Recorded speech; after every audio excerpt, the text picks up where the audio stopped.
हजारों साल पहले, जब दुनिया के बड़े बड़े देश आज की तरह संगठित राष्ट्र नहीं थे, तब पूर्वी एशिया की धरती पर एक विशाल सभ्यता जन्म ले रही थी, चीन।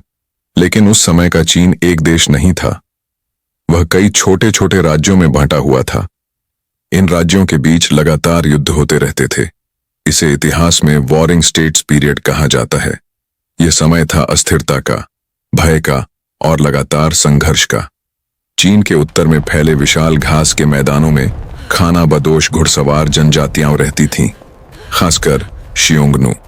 ये लोग तेज रफ्तार घोड़ों पर सवार होकर अचानक हमला करते, गांवों को लूटते और फिर रेगिस्तान या घास के मैदानों में गायब हो जाते। खेती करने वाले शांतिप्रिय लोगों के लिए ये हमले एक स्थायी खतरा बन चुके थे। हर राज्य अपनी सीमाओं को बचाने की कोशिश करता, लेकिन अकेले किसी के बस की बात नहीं थी। इसी खतरे से बचने के लिए अलग अलग राज्यों ने अपनी सीमाओं पर मिट्टी की दीवारें बनानी शुरू की। ये दीवारें आज की तरह पत्थर की मजबूत संरचनाएं नहीं थीं। इन्हें रैम्ड अर्थ तकनीक से बनाया जाता था, यानी लकड़ी के ढांचों के बीच मिट्टी को दबाकर मजबूत किया जाता था। ये शुरुआती रक्षा दीवारें थीं, लेकिन वे एक दूसरे से जुड़ी नहीं थीं। फिर इतिहास में एक ऐसा व्यक्ति आया जिसने चीन की दिशा बदल दी, चिन शी हुआंग। 221 ईसा पूर्व में उसने सभी युद्धरत राज्यों को पराजित कर चीन को पहली बार एक साम्राज्य में बदल दिया। वह चीन का पहला सम्राट बना। उसने सिर्फ राजनीतिक एकता ही नहीं की, बल्कि कानून, भाषा, मुद्रा और माप की इकाइयों को भी एक समान किया। लेकिन उसके सामने एक बड़ी समस्या अभी भी थी, उत्तर से होने वाले हमले। चिन शी हुआंग ने फैसला किया कि पहले से बनी छोटी छोटी दीवारों को जोड़कर एक विशाल रक्षा प्रणाली बनाई जाएगी। यही था महान दीवार का पहला संगठित रूप। उसने लाखों सैनिकों, किसानों और कैदियों को इस काम में लगा दिया। कठिन पहाड़ों, बर्फीले इलाकों और तपते रेगिस्तानों में काम करवाया गया। निर्माण कार्य बेहद कठोर था। कई मजदूर भूख, बीमारी और थकावट से मर गए। कहा जाता है कि हजारों लोगों को दीवार के अंदर ही दफना दिया गया। इसलिए कभी कभी इसे दुनिया का सबसे लंबा कब्रिस्तान भी कहा जाता है। चिन वंश ज्यादा समय तक नहीं चला, लेकिन दीवार की अवधारणा जीवित रही। उसके बाद आया हान वंश। हान सम्राटों ने दीवार को और आगे बढ़ाया, खासकर पश्चिम की ओर, ताकि सिल्क रोड की सुरक्षा हो सके। सिल्क रोड वह व्यापार मार्ग था जिससे चीन का रेशम, मसाले और अन्य वस्तुएं मध्य एशिया और यूरोप तक जाती थीं। हान वंश ने दीवार के साथ निगरानी टावर बनाए। दिन में धुएं से और रात में आग से संदेश भेजे जाते थे। अगर कहीं हमला होता तो सैकड़ों किलोमीटर दूर तक कुछ ही घंटों में खबर पहुंच जाती। यह उस समय की एक अद्भुत संचार प्रणाली थी। लेकिन इतिहास हमेशा बदलता रहता है। कई सदियों तक चीन में आंतरिक संघर्ष चलते रहे। कभी दीवार की मरम्मत होती तो कभी वह उपेक्षित रह जाती। 13वीं सदी में मंगोल नेता चंगेज खान और उसके वंशजों ने चीन पर आक्रमण किया। वे अंततः दीवार को पार करने में सफल हुए और युआन वंश की स्थापना की। मंगोल शासन के दौरान दीवार का महत्व कम हो गया। फिर आया मिंग वंश।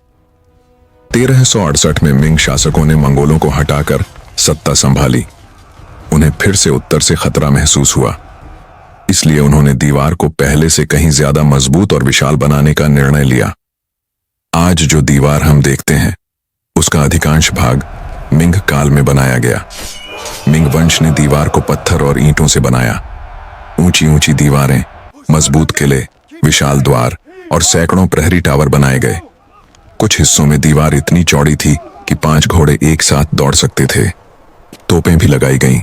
दीवार समुद्र तट से शुरू होकर पहाड़ों, मैदानों और रेगिस्तानों को पार करती हुई हजारों किलोमीटर तक फैली। आधुनिक माप के अनुसार इसकी कुल लंबाई लगभग 21,000 किलोमीटर है। यह केवल एक दीवार नहीं, बल्कि कई दीवारों, प्राकृतिक अवरोधों और किलों का विशाल नेटवर्क है। फिर 17वीं सदी में मंचू लोगों ने शान हाइगुआन दर्रे से प्रवेश किया और मिंग वंश का अंत कर दिया। उन्होंने छिंग वंश की स्थापना की। चूंकि वे खुद उत्तर से आए थे, दीवार का सैन्य महत्व कम हो गया। धीरे धीरे इसकी देखभाल बंद हो गई। समय बीतता गया, कई हिस्से टूट गए। गांव वालों ने ईंटें निकालकर अपने घर बना लिए। लेकिन 20वीं सदी में जब चीन ने अपनी ऐतिहासिक विरासत को पहचानना शुरू किया, तब महान दीवार को राष्ट्रीय प्रतीक के रूप में संरक्षित किया गया। आज यह यूनेस्को विश्व धरोहर स्थल है। हर साल लाखों पर्यटक इसे देखने आते हैं। बीजिंग के पास बादालिंग और मोतियान्यू जैसे हिस्से विशेष रूप से लोकप्रिय हैं। एक मिथक यह भी प्रचलित है कि महान दीवार चांद से दिखाई देती है, लेकिन वैज्ञानिकों के अनुसार यह सच नहीं है। यह नंगी आंखों से अंतरिक्ष से स्पष्ट दिखाई नहीं देती। महान दीवार केवल पत्थरों और ईंटों की संरचना नहीं है, यह चीन की दृढ़ता, संघर्ष और बलिदान का प्रतीक है। इसमें उन लाखों अनजान लोगों की मेहनत और पीड़ा छिपी है जिन्होंने इसे बनाया। यह दीवार हमें याद दिलाती है कि सुरक्षा की चाह में इंसान कितनी बड़ी संरचनाएं खड़ी कर सकता है। यह इतिहास का जीवित साक्षी है, साम्राज्यों के उत्थान और पतन का, युद्ध और शांति का, भय और शक्ति का। आज जब सूरज इसकी ऊंची प्राचीरों पर उगता है तो ऐसा लगता है जैसे समय खुद इस दीवार के ऊपर ठहर गया हो। हजारों साल की कहानी इन पत्थरों में बसी है। हर ईंट एक कहानी कहती है, हर टावर एक चेतावनी है कि इतिहास कभी स्थिर नहीं रहता। चीन की महान दीवार केवल एक देश की नहीं, बल्कि पूरी मानव सभ्यता की विरासत है। यह हमें सिखाती है कि एकजुट होकर इंसान असंभव को संभव बना सकता है, लेकिन साथ ही यह भी कि शक्ति और सुरक्षा की कीमत हमेशा बहुत बड़ी होती है।